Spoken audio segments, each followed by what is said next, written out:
Coronavirus in the supply chain, what shippers should know.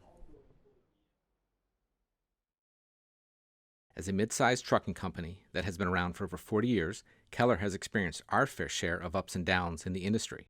Through it all, we've been able to increase our diversification and expand our services for our customers. This has been critical in weathering the tough times. The current situation is unique in many ways, and we are all affected, regardless of industry, and certainly some worse than others.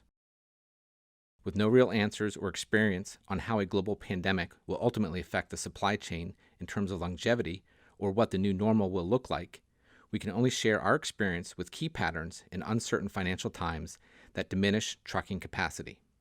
No one would argue the importance of a solid network of transportation partners to keep your supply chain moving. As such, it is important to understand the health and potential threats to your transportation partners as these events unfold.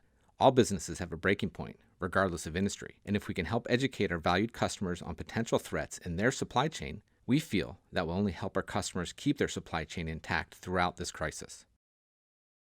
This is a situation we feel is at hand for the transportation community.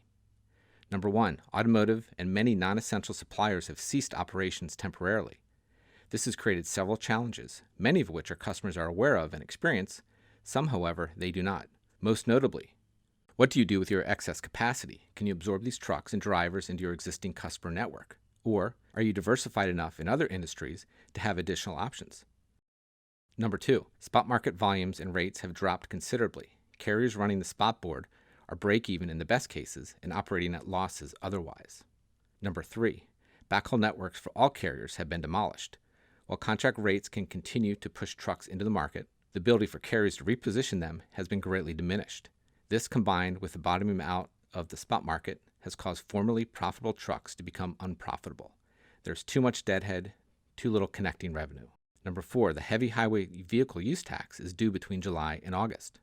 Number five, insurance costs. Pre-coronavirus, the auto liability premiums for the first million in coverage rose by 12% on average last year. Some carriers with less robust safety systems are seeing 50 to 100% increases this year. Premiums for umbrella coverage beyond the first million are increasing by 20 to 30%.